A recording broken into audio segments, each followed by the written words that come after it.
하나님 말씀 같이 보도록 하겠습니다. 창세기 32장 22절에서 32절 말씀이 되겠는데요, 우리 같이 교독하도록 하겠습니다.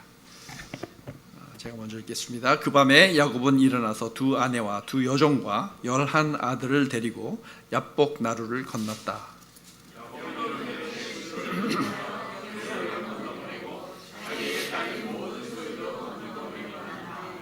뒤에 홀로 남았는데 어떤 이가 나타나 야곱을 붙잡고 동이 틀 때까지 씨름을 하였다.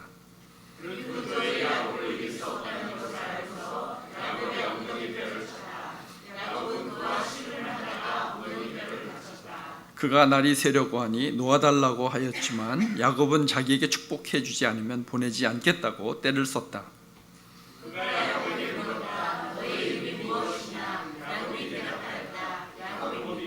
그 사람이 말하였다. 내가 하나님과도 겨루어 이겼고 사람과도 겨루어 이겼으니 이제 내 이름은 야곱이 아니라 이스라엘이다.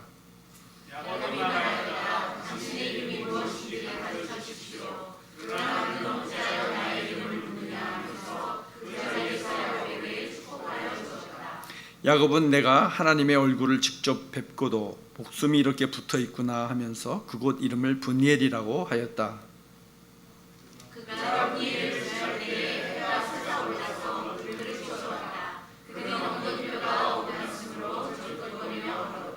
다 같이 밤에 나타난 그가 야곱의 엉덩이뼈에 힘줄을 쳤으므로 이스라엘 사람들은 오늘날까지 짐승의 엉덩이뼈에 큰 힘줄을 먹지 않는다. 아멘. 아멘. 자, 하나님 말씀 같이 나누도록 하겠습니다. 오늘 제목은 하나님과 싸우는 자, 하나님이 싸워주시는 자, 이렇게 제목을 정했습니다.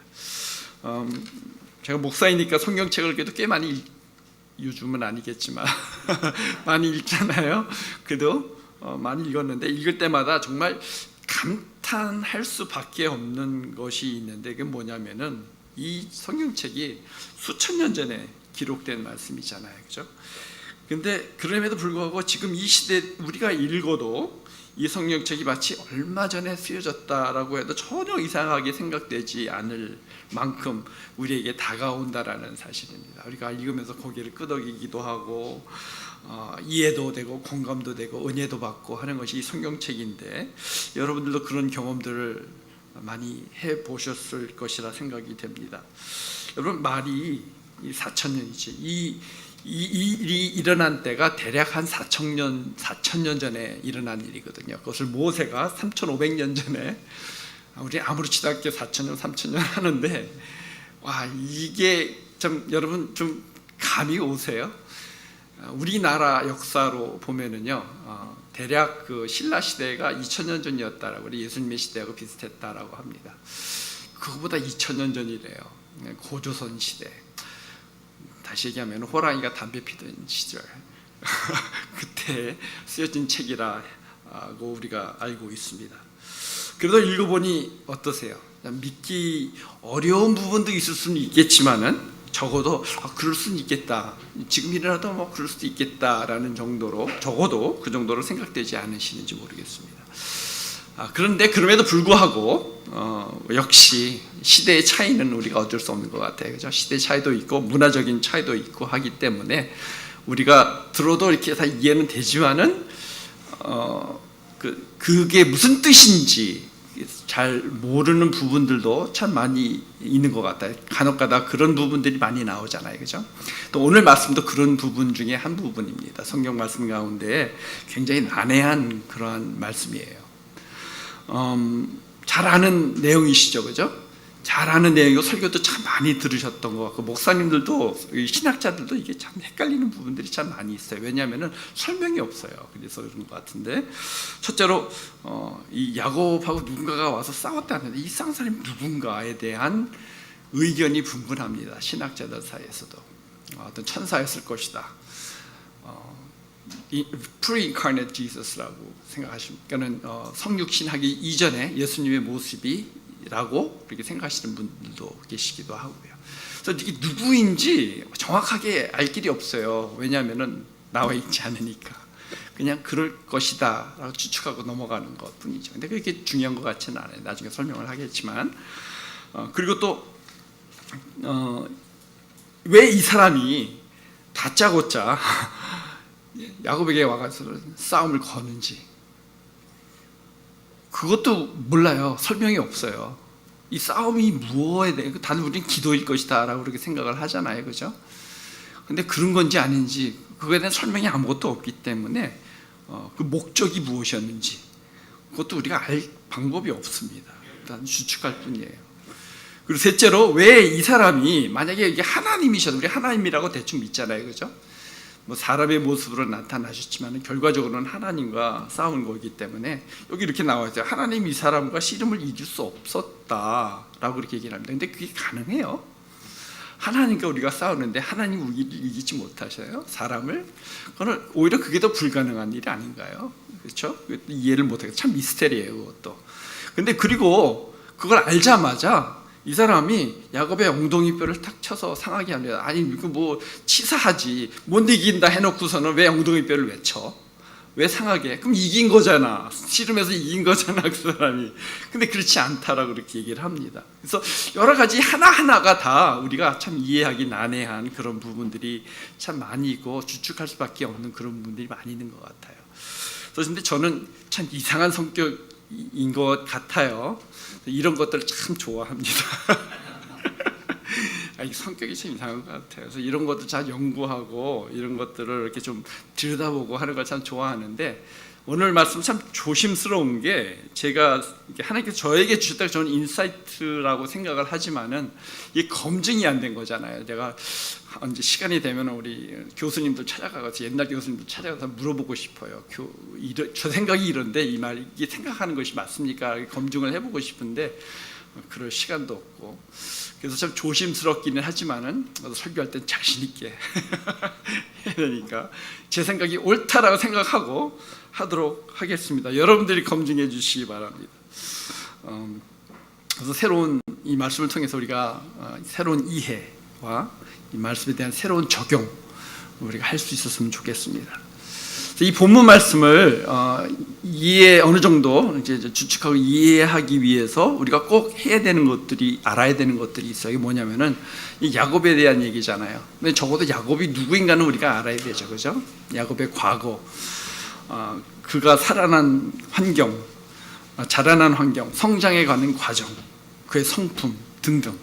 우리가 이해하면은 이해하는 데 도움이 될 것 같고 또 우리가 오늘 이 말씀의 이 상황을 이것이 어떻게 전개되어져 가는지 야곱의 삶 가운데 이게 하나님이 계속 역사하시는 거잖아요. 야곱의 삶 가운데 이것이 어떻게 해서 여기까지 왔는지 그걸 전체적으로 이렇게 이해를 하는 것이 참 중요합니다. 그래서 오늘 말씀은 제가 22절에서 32절까지의 말씀을 우리가 같이 읽었지만 사실상 야곱 전체의 얘기가 되겠습니다. 저는 이렇게 너무 큰 것을 이렇게 물려고 해서 짧은 시간 내에서 다 감당 못할 거를 이렇게 하는지 모르겠습니다. 하여튼 가능한 한 짧게 여러분들 소개하기를 원합니다. 여러분 야곱이란 그 이름의 뜻을 여러분들도 잘 아시죠? 그게 뭐죠? 영어로 얘기하면 heel grabbing deceiver 그런 뜻이에요. 그러니까 남의 뒤꿈치나 잡는 그러한 속이는 사기꾼 뭐 그 정도로 우리가 번역을 할 수가 있을 것 같다는 생각이 듭니다. 너무 좋은 이름이죠? 저는 아직까지도 이삭과 리브가의 이 야곱이라는 이름을 주어진 그걸 이해를 못하겠어요. 어떻게 자기 아들의 이름을 그렇게 지을 수 있을까? 저는 그 하나님의 섭리라고 우리가 생각을 하지만은 그래도 자기 아들인데 어떻게 이런 이름을 지을 수가 있을까라는 생각이 들어요. 도무지 아무리 생각해도 제 기준으로는 이해를 못하겠습니다. 야곱은 평생 그 부모로부터 또 그 이웃 사촌들로부터 식구들로부터 자기의 이름을 들을 때마다 이것이 리마인드가 될 거 아니야. 너는 남의 뒤꿈치나 잡는 사기꾼, 거짓말쟁이야. 라는 그것을 계속 듣고 자랐을 것 같아요. 그래서 그 야곱의 삶이 얼마나 삐뚤어졌을까. 사실상 또 그렇게 살았어요.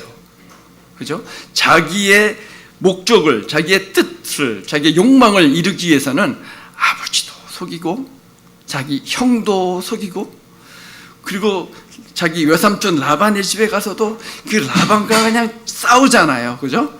싸움이에요. 그게 자체. 서로 속이고, 속임 당하고, 막 그러면서 싸우는 그런 삶을 살았던 것을 우리가 성경 말씀을 통해서 잘 알고 있습니다. 어떤 면에서는 참 불쌍한 사람이에요. 야곱의 삶이 참 불쌍한 삶이었다라는 생각이 듭니다. 오죽했으면 나중에 야곱이 이집트로 내려가게 되잖아요. 왕 앞에 서게 되는데, 왕 앞에서 제가 고백하는 것이 120년을 제가 살았는데 험악한 세월을 보냈습니다 라고 그렇게 고백을 해요. 그게 마지막이에요. 그리고서는 자녀들 축복하고 이제 죽는 스토리가 그 다음에 나오는데, 야곱의 인생을 보면은 참 힘들게 어렵게 사는 것 같다라는 생각이 듭니다. 그래서 오늘 말씀도 보면은요, 참 그것의 일부 중에 하나지 않을까 생각이 들어요. 이거 잘 아시잖아요. 처음에 아버지 속이고 형 속이고, 형이 너무너무 화가 나가서 죽이려고까지 할 정도로, 그죠? 그래서 리브가가 도망쳐. 외삼촌네 집에 가서 잠시 있다가 와 했는데, 결국에는 갔는데 어머니 못 봤어요. 어머니는 그 전에 죽었어요. 어머니도 못 보고 돌아오게 됩니다. 그리고 거기 가서도 아까도 얘기했지만은 라반과 아주 처절한 싸움을 하죠, 그죠? 속고 속이고 속고 속이면서, 그래서 결과적으로는 어떻게 돼요? 이깁니다. 하나님의 도움으로, 기적적으로. 그 소리는 뭐 지금 오늘 다루는 게 아니니까 그건 나중에 제가 기회가 되면 나누도록 하고요. 그래서 결론적으로는 싸워서 이깁니다. 그래서 이기니까 라반과 그 식구들이 배가 아픈 거예요. 자기의 그 모든 재산을 뺏어갔으니까 어떻게 하면 다시 뺏어올까라는 그런 생각들을 막 하고 있을 때, 하나님이 야곱에게 나타나서 너 다시 베델로 돌아가, 너가 태어났던 곳으로 돌아가라, 이 얘기를 하시죠. 그래서 다 싸가지고서는 오는데 라반이 쫓아옵니다, 죽이려고. 근데 밤에 라반의 꿈에 하나님이 나타나셔서 속된 말로 얘기하면 너 가만 놔도 안 하면 너 죽어 라고 그렇게 얘기를 하니까 건들지 못하고 그냥 합의를 보고 잘 내려옵니다. 내려오는 과정 가운데 하나님이 한 번 더 나타나셔서 내가 너와 함께 한다라는 것을 보여주십니다. 마하나임이라는 장소의 이름을 그래서 짓게 되죠. 그런 다음에 드디어 가나안 땅에 오르기 바로 직전입니다. 여러분, 그렇게 하나님께서 그의 삶 가운데 개입하셨고 인도하셨고 도우셨고 했으면은, 여러분 어떻게 그 삶을 앞 일어날 일들을 어떻게 여러분들은 대처하시겠습니까? 하나님이 나 지금까지 이렇게 지켜주셨는데 잘 지켜주시겠지, 그런 믿음으로 가시겠습니까? 그럴 수도 있겠죠. 아마 처음에는 그런 생각이 있지 않았을까 싶어요, 야곱한테. 그런데 막상 그를 죽이려고까지 했던 자기 형 에서 앞에 쓸 것을 생각을 하니까 두려운 거예요. 하나님 믿기보다는 자기의 본능이 더 나타나죠, 그죠? 그래서 어떻게 합니까? 그 다음 스토리 보면은요, 정탐꾼을 보내죠. 신부름꾼으로 위장해 가지고서는 이 정탐꾼을 봐서 그 상황 판단을 먼저 하려고 에서한테 딱 보냅니다. 그리고 그들이 돌아와서 이렇게 보고를 합니다. 형 에서가 400명을 부하들을 거느리고 당신을 치려고 오고 있다라는 그런 보고를 합니다. 그래서 야곱이 어떻게 행동하나요? 하나님 도와주세요, 그렇게 하는 것이 아니라 즉흥적으로 머리를 돌리기 시작하죠. 야, 여기 예서가 와서 날 치면 어떻게 살아남지 해서 자기의 모든 가축들과 가족들을 둘로 탁 나눠요. 여길 치면 여기가 도망가고 여길 치면 여기가 도망가고 다 그렇게 둘로 나눕니다.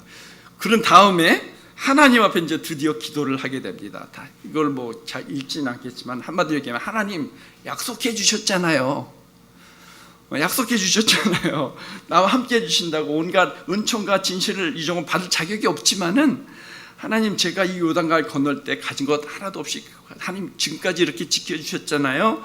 그러니까는 제발 제 형 에서의 손에서 저를 좀 구원해 주십시오 라고 그렇게 막 기도를 합니다. 근데 이렇게 기도를 했으면은 그 다음에는 어떻게 하는 것이 상식적인가요? 가만히 있으면서 하나님의 응답을 기다려야 될 거 아니에요, 그죠? 근데 그렇게 하지 않습니다. 또 다시 자기의 생각을 굴리기 시작합니다. 곧바로. 그래서 하는 것이, 이게 두 그룹은 안 될 것 같아. 이거 네 그룹으로 나눕니다. 더 그것은 조금씩 에서한테 선물인 것 같이 다 보냅니다. 다 보내면서 그의 마음을 누그러뜨리려고 하고, 마지막으로는 다 이제 요단강이 아니죠, 야복강이죠. 다 보내버리고 자기 자녀들도 보내고 자기 모든 다 보내고서 이제 혼자 뒤에 야복강에 혼자 남게 됩니다. 그래서 오늘 이 스토리가 그 후에 나오는 것입니다. 그날 밤 누군가가 나타납니다. 어떤 사람인데 누군지 모르겠는데, 이 사람이 오더니 다짜고짜 야곱을 탁 잡더니 씨름을 막 하기 시작합니다. 여기서 우리가 중요하게 알아야 될 포인트가 하나 있습니다. 그 씨름을 시작한 사람이 누구죠? 야곱이 아니에요.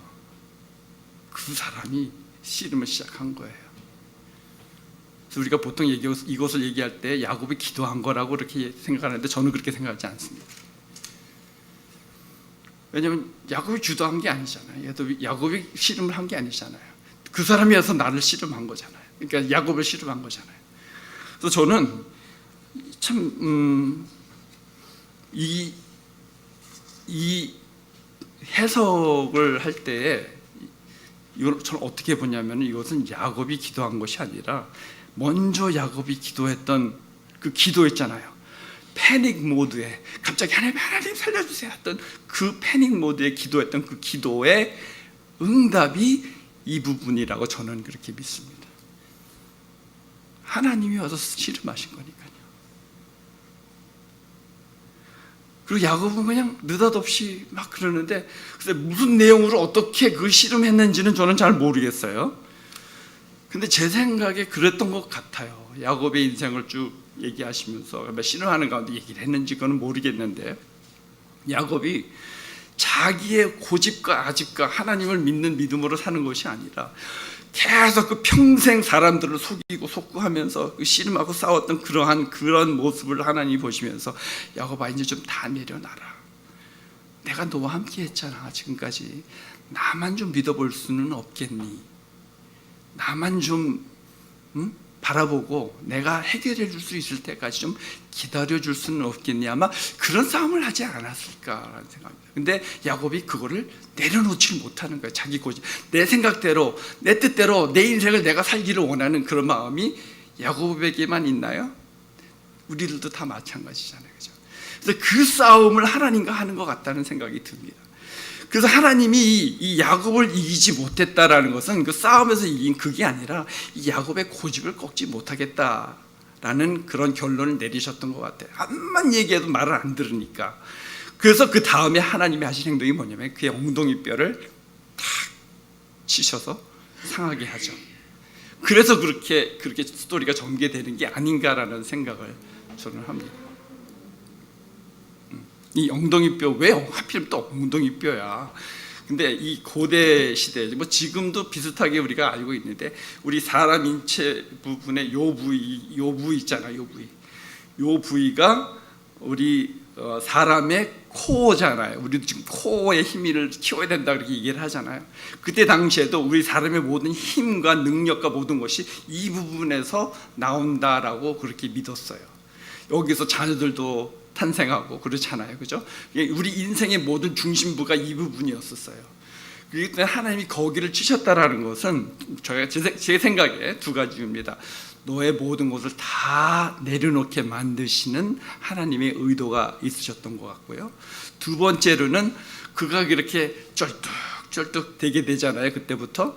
그래서 에서를 만날 때 에서로 하여금 그를 죽이려고 왔는데 모습이 적골이야. 그러니까는 안치게 하려고 하시는 그런 마음을, 불쌍한 마음을 갖게끔 하시려는 하나님의 의도가 있지 않았겠는가. 하나님의 은혜라고 저는 생각이 듭니다. 그래서 강권적으로 하나님께서 그렇게 역사하시는 거죠. 만약에 조용히 야곱이 있었다면 하나님이 조용히 응답을 하셨을 텐데, 야 야곱아 걱정하지 마. 라반 쫓아올 때 내가 너 도와서 그냥 무사히 나왔잖아. 이 에서도 마찬가지야. 그렇게 했을 텐데 결과적으로 또 그랬잖아요, 그죠? 근데 야곱이 그 고집을 못 버리는 거야. 그 고집을 못 버리는 거야. 자기 삶을 자기가 살고 싶은 그런 고집을 못 버리고, 그러다 보니까 하나님이 이렇게 엉덩이뼈를 치십니다. 그리고 그 다음도 스토리가 있잖아요. 그 다음에 또 무슨 일이 일어나나요? 야곱이 그럼에도 불구하고 쫙 붙잡고 날 축복해 주지 않으면 안 놓게. 나 이제 그만해. 나 이제 가고 싶어. 너 내 말 안 들을 거야. 나 갈 거야. 그러는데 야곱은 끝까지 붙잡고 안 됩니다. 축복해 주십시오라고 그렇게 얘기를 합니다. 그때 하나님이 이상한 질문을 하시죠, 그죠?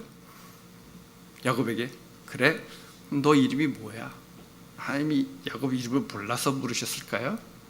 그렇지 않잖아요, 그죠? 야곱입니다. 어리둥절해서 아마 대답하지 않았을까 생각이 듭니다. 그때 하나님이 이렇게 얘기를 합니다. 굉장히 중요한 하나님의 응답이에요. 그래서 그 사람이 이렇게 말했습니다. 내가 하나님과도 겨루어 이겼고, 내가 사람과도 겨루어 이겼으니 이제부터 내 이름은 야곱이 아니라 이스라엘이다. 그렇게 얘기를 하십니다. 이게 칭찬일까요? 야단일까요? 우리는 칭찬으로 다 생각하잖아요, 그죠? 근데 그래서 이것도 참 조심스러운 제 생각이지만은 저는 아니라고 생각을 합니다. 여러분, 이스라엘의 그 의미가 뭔지 아시죠? 그 성경책 있는 분들 그 밑에 보면은 그 의미가 딱 적혀져 있어요. 두 가지 의미가 있어요. 하나님과 겨루다라는 의미가 있고요.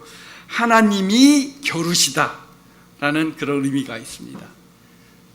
비슷한 말인 것 같은데 전혀 다르죠, 그죠? 그래서 여기서는 하나님이 어떤 이름에 그 뜻을 부여했나요? 내가 하나님과 겨루어 이겼어. 그러니까 네가 하나님과 싸운 사람이야 라는 하나님과 겨루는 뜻으로 이스라엘이라는 이름을 주셨다라는 것을 우리가 알 수가 있죠. 칭찬인가요, 아닌가요? 전 칭찬 아닌 것 같아요, 적어도. 그러면서 당신의 이름이 무엇입니까? 야곱이 묻자 하나님이 네가 왜 내 이름을 물어봐? 하고 대답을 해주지 않으세요. 그리고 그 자리에서 야곱에게 축복을 해주긴 해주는데 그 축복이 무엇인지에 대해서는 나오지도 않습니다. 그냥 축복하고 하나님 떠나신 거예요. 그런 다음에 야곱의 하나님이 내가 하나님의 얼굴 직접 뵙고도 목숨 있게 살았구나. 다행이다 라고 그곳의 이름을 분이엘이라고 짓습니다. 좀 여러분들 생각했던 거 전혀 반대 방향으로 가는 것 같지 않아요? 제 생각이 좀 이상한 건지 모르겠는데 좀 그런 것 같다는 생각이 들어요. 그 참 이 스토리를 보면은요, 여기서 만약에 끝이라면은 결론도 별로 없는 것 같아요. 어떤 화려한 기도 응답의 감격, 은혜 뭐 그런 것도 없는 것 같고, 더욱 심각한 것은 이 사건이 있은 다음에 야곱의 삶이 좀 변화되어야 될 텐데 변화된 것이 하나도 없다라는 것입니다. 이 다음에 어떤 스토리가 나오죠. 드디어 에서를 만납니다. 에서를 만나는데 저 멀리서 에서를 보고 야곱이 하는 행동이 뭐냐면은 쫄뚝쫄뚝하면서 에서를 향해서 절을 7번이나 합니다. 하나님을 만난 사람의 모습이 아니에요. 그리고 에서를 만나자마자 이런 얘기를 합니다. 나를 이렇게 받아주시는 형의 얼굴을 보니까 마치 내가 하나님의 얼굴을 보는 것과 같습니다 하면서 거짓말을 합니다. 이게 왜 거짓말이냐면은 그 다음에 에서가 다 받아주고 그래 가자, 우리 집으로 가자, 내가 살고 있는 세일로 가서 우리 같이 살자라는 그런 제안을 하니까 야곱이 어떡합니까? 적당히 거절합니다. 그죠? 형님, 우리 이제 가축들도 많고 자녀들도 이렇게 많은데 형님 먼저 가 계시면 제가 따라갑니다. 가겠습니다. 해놓고서는 거기를 갑니까? 그곳을 안 가요. 숫곳이란 데로 영 딴 곳으로 가서 거기서 살기 시작하는, 다시 한번 에서를 속이는, 변화받지 않는, 전혀 바뀐 게 하나도 없는 그러한 야곱의 모습을 우리가 볼 수가 있죠. 그래서 그 다음 스토리들이 나오는데 저는 이 스토리의 결론은 여기가 아니에요. 우리가 보통 여기서 결론을 맺고서 넘어가는데 여기가 아니에요. 이 야곱 스토리의 결론은 35장입니다. 35장에는 어떤 일이 일어나냐면 그 전에도 이제 뭐 자기 딸 디나가 강간당하고 뭐 그런 얘기들이 많이 나오잖아요. 그래서 다 죽이고 뭐 여러 가지 일들이 많이 일어나는데 결론적으로 이제 야곱이 무서워서 벌벌벌 떨고 그때 있을 때에도 하나님이 야곱에게 한 번 더 나타나세요. 그래서 야곱아, 너가 나 처음 만났던 장소 있지, 베델, 거기로 돌아가라. 거기서 나한테 다시 예배해. 나를 다시 한번 거기서 만나 라고 얘기를 하니까 그제서야 야곱이 자기의 모든 것들을 다 내려놓습니다. 자기 식구들을 다 불러 모으고 자기가 다스리던, 자기가 함께하던 모든 사람들을 다 모아놓고서는 명령을 합니다. 너희들 가운데 있는 모든 우상들, 근데 야곱도 우상을 가지고 있었나 봐요. 식구들도 다 우상들 다 가져와서 다 없애. 그때 드디어 자기 가지는 그런 모든 마음의 우상들, 실질적인 우상들을 다 버리고 가기 전에 몸을 깨끗하게 씻고 정결케 하고 새 옷을 입고 정결한 모습으로 베델로 올라갑니다. 거기서 예배를 드리고요. 거기서 드디어 하나님이 한 번 더 야곱에게 나타나셔서 이렇게 얘기하십니다. 너의 이름이 야곱이었지만 이제부터 너의 이름은 야곱이 아니라 이스라엘. 왜 두 번을 얘기를 하실까? 여기서 지난번에 그렇게 얘기하셨잖아. 근데 여기 또 한 번 그러시는 거예요. 이것도 뭐야? 하면서 하나님 계속 얘기하시면서 이때는 축복을 해주시는데 그 축복의 내용들이 나오죠. 하나님이 그에게 말씀하셨다. 나는 전능한 하나님이다. 너는 생육하고 번성할 것이다. 한 민족과 많은 갈래의 민족이 너에게서 나오고 너희 자손에게서 왕들이 나올 것이다. 내가 아브라함과 이삭에게 준 땅을 너에게 주고 그 땅을 내가 너희 자손에게도 주겠다. 그래서 아브라함에게 주었던 그 축복의 말씀을 드디어 이 야곱에게 줍니다. 그래서 여기서 하는 내용이 뭐예요? 야곱이 이제 그걸 쟁취하려고 그럴 필요가 없는 거예요. 누가 하겠다는 거예요? 하나님이 하시겠다는 거예요. 그래서 이제 하나님과 싸우는 자에서 하나님이 싸워주시는 자로 변하는 모습이 이때의 모습입니다. 하나님이 원하시는, 우리에게 원하시는 것도 바로 그거라는 것이죠. 여러분 그거 아세요? 야곱은 지들이도 힘들게 그의 평생을 싸우면서 살고 막 사람들한테 손가락질 받기도 하였을 테고 치열하게 싸우기도 하고 했지만은 죽을 것 같은 그러한 고비들을 여러 번 왔다 갔다 하면서 그의 삶을 살았지만은 여러분 아세요? 하나님은 한 번도 야곱을 떠나신 적이 없으셨다라는 거예요. 몇 번 야곱에게 하나님이 나타나시는지 여러분 카운트해 보셨어요? 카운트해 보니까 7번 나타나셨어요. 여러분 이런 숫자들이, 성경에 나오는 숫자들이 우연이 절대로 아닙니다. 7이라는 완전 숫자, 야곱의 삶 가운데 완벽하게 어려운 상황 가운데서도 함께 하셨던 그 하나님. 나이가 다 들어서 야곱이 그것을 깨달았던 것 같다는 생각이 듭니다. 여러분, 여러분의 삶은 어떻습니까? 하나님과 싸우시는 그런 삶을 사십니까? 하나님이 싸워주시는 삶을 살고 계십니까?